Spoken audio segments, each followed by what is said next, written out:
AIMIM chief Asaduddin Owaisi ने कांग्रेस और Bharatiya Janata party पर एक साथ निशाना साधा है। ओवैसी ने कहा, चाहे सरकार कांग्रेस की रही हो या भाजपा की, मुसलमानों के साथ हमेशा अन्याय हुआ है।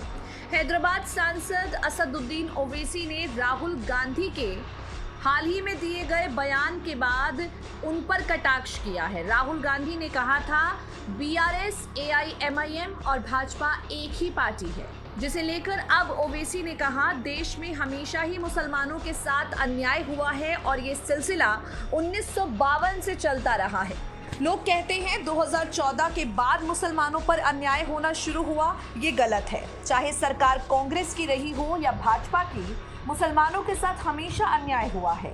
राहुल गांधी अमेठी में हार गए लेकिन वायनाड में जीत गए। असदुद्दीन ओवैसी ने वहां चुनाव नहीं लड़ा। वहां मेरी बीजेपी के साथ कोई डील नहीं हुई। वो वायनाड से जीते क्योंकि वहां मुस्लिम लीग है। मुस्लिम लीग ने उन्हें डूबने से बचाया। ऐसे में कांग्रेस को भी ये बात समझनी चाहिए कि उन्हें मुसलमानों का साथ देना होगा। इंडिया गठबंधन को लेकर असदुद्दीन ओवैसी ने कहा, हम इस गठबंधन का हिस्सा नहीं हैं और मुझे इसकी कोई फिक्र नहीं है। आप विचारधारा को लेकर बीजेपी का मुकाबला क्यों नहीं करते? आप पहले कहेंगे कि माहौल इतना खराब है अगर आपको मुसलमानों को टिकट नहीं दे सकते, क्योंकि आपको टिकट दिया तो हमें हिंदू वोट नहीं देंगे।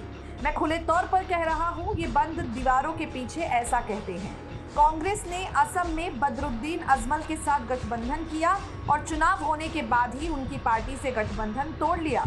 फिर उन्होंने अजमल को ही गाली दी, जबकि कांग्रेस ने असम में उनकी वजह से ही ज्यादातर सीटें जीती थी।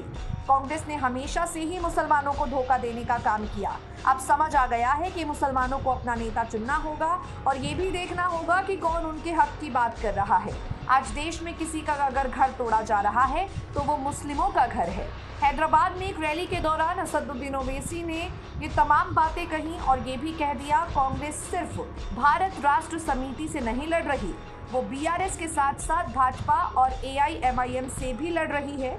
ये अपने आप को अलग अलग पार्टियां कहती हैं, लेकिन ये सभी मिलकर काम कर रही हैं। ये बयान राहुल गांधी ने दिया।